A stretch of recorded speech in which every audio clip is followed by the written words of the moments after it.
За та бүхэнд өнөөдрийн мэндийг хүргье. За өнөөдөр бас нэг бичлэг хийчихье гэж бодлоо. Тэгээд энэ одоо юутай холбоотой бичлэг гэхээр нөгөө одоо цагаан сарын баяр болж байна. Цагаан сарын баяр гэдэг бол одоо ялангуяа Азийн манай энэ боддын шашинтай орнуудын бол шинэ жилийн баяр. За тэгээд шинэ жилийн цагаан сарын баяр болтойгоо холбогдуулаад бидэнд юу хийдэг вэ гэхээр одоо нэг засал ном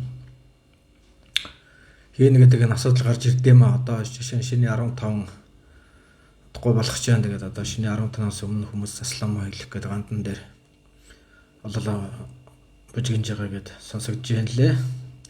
За тэгэхээр энэ засал гэхээр ямар утгатай байт юм бэ гэхээр яг үгийн үндсийг хөгөөд үзэхээр эн чинь бол болохоор шинээр юм бүтээх биш засах гэдэг байгаа юм л да. Энэ засах гэдэг нь юу утгатай гэхээр одоо ямар нэг юм гажуудсан юу одоо эвдэрсэн юмыг л бид нар засна гэж ярьдаг шүү дээ. Тэгэхээр ямар нэг юм болохоо байсан учраас засах гээд байна гэж энэ утга гарч байгаа. Тэгэхээр юу болохоо байсан бэ гэхээр одоо бидний сэтгэл санаа буюу ажил үйлс бүх юм болохоо байдаг учраас үүнийг засах гэдэг энэ утгаар одоо энэ үг хэлэнд орж ирж байгаа. За тэгээ яагаад засах гэдэг юм бэ гэхээр одоо энэ их цаанаа бол шинжлэх ухааны үндэстэй байхгүй юу. Тэгэхээр нэгдүгээрт юу гэхээр бид бол одоо Нарны аймгийн Сүн зам гэдэг ийм бүлэг ийм одоо гариг хэрэгсийн доторх дэлхий гэдэг гариг дээр амьдарч байгаа юм хөндөрлөгтөн байна гэж. Тэгэхээр манай огш энийг юу гэж үздэг вэ гэхээр Нарны аймгийн 9 гариг ингээд нөгөө байнгын хөдөлгөөнд оршиж байгаа шүү дээ. Тэгэхээр энэ 9 гариг чинь ингээ 12 ордод ээлжиж ингэж байрладаг гэж байгаа жил тутамд. За тэгээд тэр жил тутамд байрладаг учраас тэрнээсээ хамаараа тэр гариг хэрэгсийн нөлөөлөл нь одоо бидний амьдралд эерэг болон сөргөөр нөлөөлдөг. За тэгээд жишээлбэл 9 гариг чинь Нарны аймгийн 12 ордод ээлжлэн байрлахаар чинь 108 эерэг болон сөрөг нөлөөллийг хүмүүн төрлөختөн болоод бусад бүх төрлөختнүүдэд нөлөөлдөг гэж үздэг. Тийм учраас одоо эрт дээр үеэсээ одоо манай ялангуяа буддын шашны энэ хүмүүс ч одоо 108-ын ширхэг ирэх зүгээд тэрийг тарин тоолж уншаад байдаг. Тэр 108 гэдэг тоо чи ерөөсөө Нарны аймгийн 9 гарагч 12 ордод зурхаан 12 ордод ээлжлэн байрлаад тэрнээс гарч ирж байгаа одоо эрэг болон эрэг нь одоо таахаа бидэрт тааламжтай нөлөөг өгөх нь ойлгомжтой. Ялангуяа сөрөг нөлөөллийг багасгах зорилттой тарин уншиж ядгаа гэж. За тэгэхээр ялангуяа одоо хүн төрлөختний амьдралд бол одоо хамгийн их хүч нөлөө өгдөг бол нар гэдэг гариг байдаг. Нар өөрөө цөмийн урвал явагдаад энэ одоо наран дээр болж байгаа шалх одоо тэр цөмийн урвал буюу шуурга дэлбэрэлтээс хамаарат тэр нь одоо дэлхий дээр байгаа хүмүүсийн амьдралыг одоо бидний ган болох уу, тухайн жил зуд болох уу, шуурга болох уу, салхитай байх уу, энэ жил ургац царай авах бай, мал хэр өсөх вэ гэдгээс шалтгаалаад одоо бидний амьдрал шууд нөлөөлдөг. За ийм байдлаар гариг хэрэгсүүд одоо хүний амьдрал нөлөөлдөг байх нэ гэж. За тэгвэл дэлхий гэдэг гариг дээр бид нар амьдарч байгаа. Дэлхий чи одоо ганцаараа байхгүй байгаа шүү дээ. Биднийг тойроод нэг сар гэдэг жижигхэн гариг эргэж байгаа. Тэр сар бол одоо шөнийн туршид олоо хүн энэ дэлхий дээр амьдарч байгаа хүн төрлөختний гэрлэр ингээ гэрэлтүүлээ байж байгаа юм жижигхэн гариг байгаа. За тэгэхээр манай өгш ингэж юу гэж хэлдэг вөхөр сар бол сар, ус, хүний сэтгэл гурав хоорондоо маш нарийн холбоотой гэж үздэг. За тэгээд одоо ихэнх сэтгэл судлаачд ингээ хүмүүсийн одоо энэ сэтгэл яагаад ингээ өөрчлөгдөж савлаад ингээд нэг бол баярлаад нэг бол гунаад ингээд өвчнөд зовлонтой ийм байдалд хүрээд байна гэхээр энийг сартай холбож үздэг. За тэгээд яагаад ингээд байна вөхөр одоо сартай холбоотой өвчнүүд бол англиар lunatic гэдэг байгаа. Тэгээд одоо тэгэхээр сар яаж нөлөөлдөг вөхөр сар одоо дэлхий дээргээ усан нөлөөлдөг. Тэгээд энэ одоо сарнаасаа болоод энэ дэлхий дээр далайн татлаг түлхэлт нь одоо нөлөөлөд энэ чинь сарны нөлөөлөл байгаа аахгүй юу. Тэгэхээр сар далайн усан тэгж нөлөөлж байгаа юм чи хүний сэтгэлд яаж нөлөөлөх вэ гэхээр маш хүчтэй нөлөөлж яадаг. Яагаад гэвэл хүн гэдэг амьтан чи өөрөө хүний биеийн 70% нь бол усаар бүтсэн маш усан махбодоос. Тэгэхээр тэр шингэн чанарын байтугай бие махбодод нөлөөлөө зогсохгүй тэгснэр тэр биед нөлөөлөө зогсохгүй тэр хүмүүсийн сэтгэлд нөлөөлдөг байна гэж. Тэгээ би бол дээр нэг зургатаар харж ирсэн ма тэр Мексикт болж исэн явдал ярьж ирсэн. Тэгээ нэг Мексикийн эмч одоо нэг тэр чинь одоо төргөний эмч ярьж байгаа байхгүй юу тэр чинь зургатаар гарч ирсэн. Тэгээ маш их аваар болоо нэг өдөр одоо сарын нэг тодорхой нэг мөчүүдэд ингээд эмнэлэгд ирдэг өвчтөн аваар ослуулж байгаа өвчтнүүдийн тоо огцон өсөж ирснийг гинт анзаараад Тэрийг ингээд судлаад үзсэн чи яг нөгөө одоо манай бэлгийн толоор ингээд судлаад үзсэн чинь шөнийн 15-нд тэр одоо аваараас л өртөөд идэв бол янз бүрийн юм болж байгаа хүмүүсийн тоо маш их ихссэн байдیں۔ Тэгээ ингээд судлаад үзсэн чи ерөөсөө эн чинь ер нь явж сартай холбоотой юм байна гэж үзсэн байдаг. За хоёрдугаарт бол энийг одоо би бас яаж өөрийнхөө амьдрал дээр мэдээд авах юм гэхээр одоо би чинь Төв аймгийн Баянсумын гаралтай хүн байгаа. Тэгээ манай сумд чинь бол одоо Монгол улсын хамгийн том сэтгцэн эмнэлэг байдаг байхгүй юу одоо маань тий. Сэтгцэн эмнэлэгтэй бид нар ч одоо хүүхэд байхасаа л тэр сэтгцэн өөрчлөлтөө хүмүүстэй шиг ингээл хараад ийм болчт юм байна одоо сэтгцэн өөрчлөлтөөр хүн ийм болд юм байна гэдгийг харж өсслөө шүү дээ. Тэгэхээр одоо энэ талаар багш минь хэлэхдээ бол та ядаж амьдралдаа нэг удаа тэр галзуугийн эмнэлэгт орж үзэх хэрэгтэй гэж зөвлөдөг. Яг тэгвэл одоо ингээд сэтгэл санаа нь ингээд тайван бос юм галзуурлын төвшөнд хүрэхээр хүн ямар нөхцөлд ордог вэ гэдгийг бид харах хэрэгтэй. Хэрвээ бид ингээд сэтгэлээ зөв зас дийлэхгүй бол одоо галзуурах магадaltaй одоо тий сэтгэлийн санаа нь тэнцвэргүй байдлаар бүр солиорлын байдалд орох боломжтой ийм хэцүү нөхцөл байдал бидний амьдралд үүснээс бол одоо ингээд хүмүүс тэнд очтiin байна гэдэг нь харагддаг. Тэгэхээр ингээд өчүүхэн сар ингэж нөлөөлж байгаа юм чи бусад бүх гариг болоо нөлөөллийг тодорхой хэмжээнд үзүүлж байгаа шүү дээ. Яг бид нар тэднийг нарийн тодорхойлж чадахгүй байгаа боловч тэд бол бидэрт маш их нөлөөгөө өгж байгаа гэж үздэг. За тэгэхээр энэ их сөрөг нөлөөллийг яаж бууруулах вэ гэдэг асуудал гарч ирж байгаа юм л да. Тэгэхээр ингээд жил болгон нөгөө гариг хэрэгслийн байршил чинь ингээд өөрчлөгдөд ирэх тусам тэрнээсээ хамаарсан нөлөөллүүд бидний амьдралд орж ирдэг. За тэгээд яг бяцлаглалын төвшөнд бол одоо хүн энэ бид нар чи энэ бие махбодоос тогтоо зогсохгүй одоо бидний бие чинь нэг чакра гэдэг юм байт юм л та хүрдгээ 7 хурд үндсэн 7 хурд гэдэг. Тэгэхээр энэ нөгөө амьдралын явцдаа бид нар ч одоо тэр сургууль соёлд бол эрдэм номол заалгаад байхаас биш сэтгэл санаагаа хэрхэн засах вэ гэдэг юм ерөөсөө заалгадаг учраас бидний гол алддаг юм бол тэр сэтгэлээ хэрхэн засах вэ гэдэг зүйлийг мэдхгүйгээс болоод тэнд асуудал ордог юм байна. Тэгэхээр одоо жишээлбэл манай өгш ингэж байгаа байхгүй юу? Санчир гараг гэдэг одоо энэ нарны аймгийн 9 гарагийн нэг санчир гараг байгаа. Тэгээ санчир гараг чи өөрөө нарыг тойрох гэж 30 жилиг зарцуулдаг гэж байгаа. За тэгээд ингээд санчир гараг ингээд зурхаан ухаанаа үүднээс үзэхээр санчир гараг чи ерөөсөө хүний амьдралд 2 удаа орж ирдэг гэж байгаа. Одоо 30 тодорхой давтамжтайгаар ерөөсөө хамгийн ихтэй л 2 орж ирдэг гэж байгаа. За тэгээд санчир гараг орж ирснээр юу болох вэ гэхээр одоо бутчихээс нэг одоо хүний амьдрал чинь жигд явахгүй шүү дээ. Ингээд сайн сайхан явж байтлаа гинт одоо хөл хагцал тохиол аваар осол өр ширэнд орох одоо ажил төрлгүй болох одоо хайртай дотны хүнээсээ хагц гэх мэтэр тэр гаргийн нөлөөллөөс бол бидэрт энэ нөлөөлөл хүчтэй нөлөөлөл үзүүлдэг гэж байгаа байхгүй юу. Тэгэхээр тэр гаргийн нөлөө чи ингээд маш хүчтэй. Тэгээд энэний цаад шалтгаан нь юу юм гэхээр одоо багш маань тайлбарлаж байгаа ингэж байгаа. Хүн ингээд яад юм байл да. Одоо чи материалын ертөнц, оюунлаг ертөнц гэдэг ингээд хоёр ертөнцөөс бид нар бүтээд байгаа байхгүй юу. Одоо ингээд шашныхаа ухаанаас л арга бэлэг гэдэг талаас. За тэгтэл бид нар чи ингээд яад гэхээр хүн чи нөгөө бэлэг талаа да нөгөө оюун санаа талаа анхаарахгүй ингээд хит материалын зүйл хөөгд байхаар ингээд нөгөө энэ ч одоо хүн чи нэг төрөл авахаас өмнө бурхантай нэг юм тохирцол байд юм байлээ л дээ. За одоо би ямар зорилготой хүндрэлээ авч яваа гэхээр одоо ингээд оюун санааны замаар яваад одоо энэ өндөр хөгжилд хорно гэж ийм амлалтай яваад ирдэг боловч 90 оноо тэргээ дааж бид нар мартчихдаг гэж байгаа. За тэгээ мартчихдаг учраас юу хөдөг вөхөр бид нар чинь алд мөнгө албан тушаал одоо материалын зүйлийн хойноос өцөлдөд байдаг. Гэтэл одоо тэр материалын зүйл чинь бол туйлын аз жаргалыг хийж өгч чадахгүй байгаа шүү дээ. Ягаад гэвэл хэрвээ материалын зүйлтэй хүмүүс аз жаргалтай байдаг гэсэн бол өнөөдөр энэ баячууд ягаад тийм аз жаргалтай хүмүүс байгаа юм гэдэг асуудал гарч ирж байгаа байхгүй. Тэгэхээр ингээм амьдралаас харахаар хамгийн их аз жаргалгүй хүмүүс чинь их мөнгөтэй баян хүмүүс л хамгийн аз жаргалгүй байдаг шүү дээ. Яг тэгээд тэдний хийж байгаа тэдний аз жаргал гэж ойлгож байсан юм үүндээ тэр мөнгө төгрөг албан тушаал тэр нь биш байдаг. За тэгээд ингээ яадаг вөхөр хүний амьдралд санчир гараг орж ирээд тэрийн өстө урангоор нэргүүлжлээ хачдаг юм байна л да. Яг тэр чинь нөгөө санчир гарагийн байрал бидний амьдралыг нөлөөлөх хэмжээнд орж ирэнгүүтээ тэр нөгөө өндөр албан тушаал аашаа чогцрол за одоо хайртай дотны хүнээсээ салаад үхэл хагцал хайртай хүмүүсээс салах гэдэг ийм зүйлүүд бол одоо хүний амьдрал шууд орж ирдэг гэж.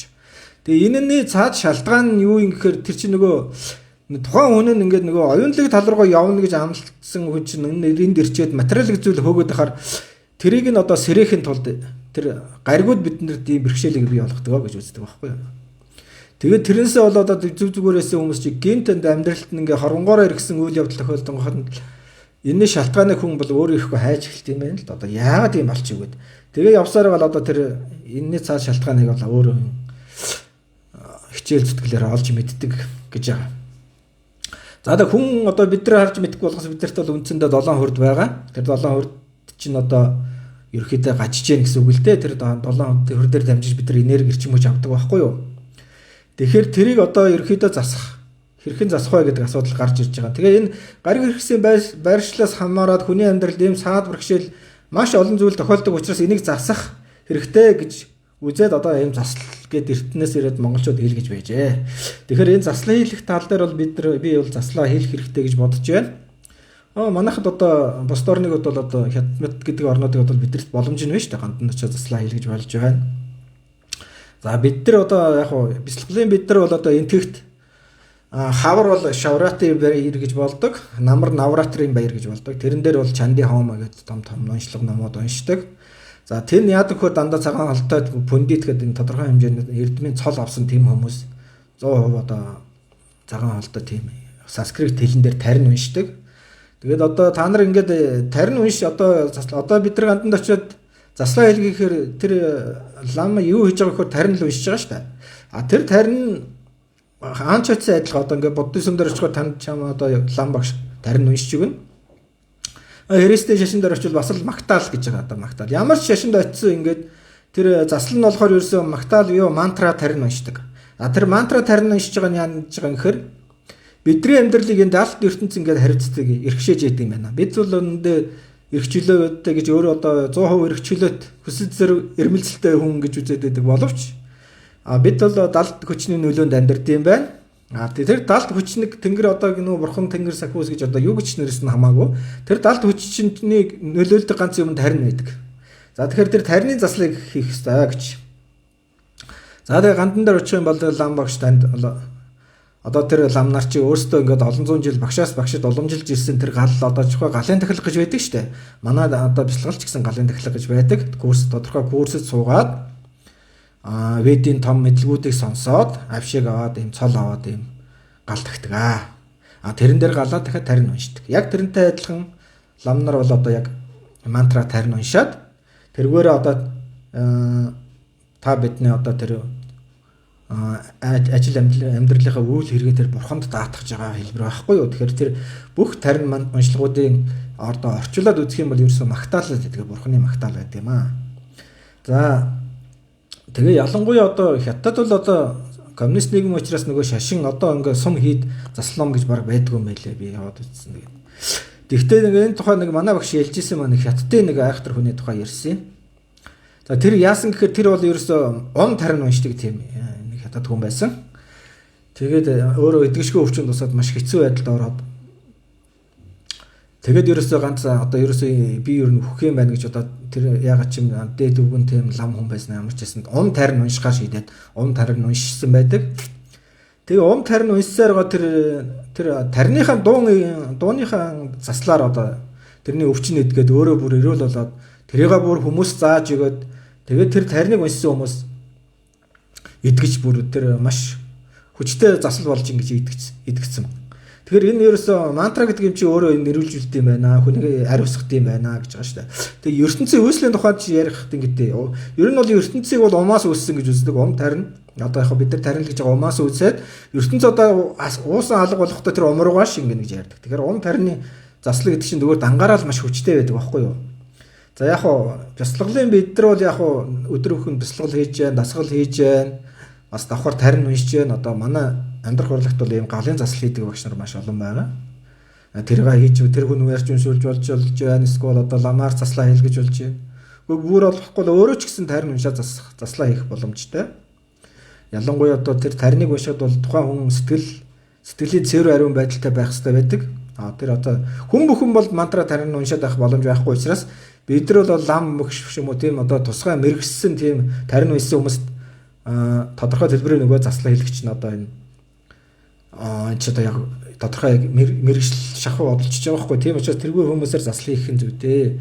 Тэгээ би ялангуяа ингээд одоо тэр отгомлог асны нэг аваар болсон штэ малчин сум хэдэн оны зуудад л дээ. Тэгээд тэр ингээ мэдээлэл харж байхад тэр одоо энэ 33-ны өмчлөг 37-ны жил орох морох гэдэг чинь маш шинжилгээний үндэстэй юм байлээ. Тэгээд тэр мэдээг харж байхад тэр аваарт орсон 3 залуу нас орсон байсан баха. Би тухайд харж ирсэн.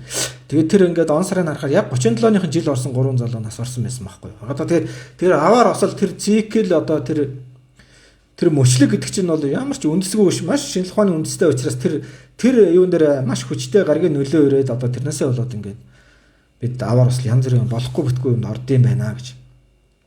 За ерөнхийдөө ингээд заслаг гэдэг чинь ингээд нэгдүгээр тэр аваа таринаар засч जैन. Тэгээд нэгдүгээр хоёрдугаар энэ чакрага засч байгаа хгүй хүрдээ. За тэгээд ер нь явж энэ бол ер нь эцээцэд бол хүн сэтгэлийн л засал байдаг юм л да. Тэгээд хүн чинь яах вэ гэхээр заслаа хэлэгцэн хүн чинь бол ямар нэгэн юмд саналах санаа зовх юм байхгүй шүү дээ. Ягаад гэвэл тэр бурханд даатгадаг юм даатгаад хийх юм хийцэн учраас би заслаа хэлэгсэн одоо миний надад сайн юм тохиолдох ёстой гэсэн ийм хүчтэй сэтгэл тухайн хүнд үүсэж байгаа байхгүй. Тэгэхээр тийм хүчтэй сэтгэлтэй хүн бол хэрэг баргийн тийм амьдралын саад бэрхшээлд автаад байхгүй. Тэгээ амархан давж яадаг. Тэгэхээр ч одоо явж сэтгэлээ засах асуудал байхгүй. Хэрвээ сэтгэлээ засахгүй бол яах вэ гэхээр одоо энэ үүмэр чамарсан сэтгэлтэй юм хүмүүсийн ажил үйлс яаж бүтэх вэ гэж та нар бодоод үзэл дээ. Дандаа юм санаа зовж яадаг.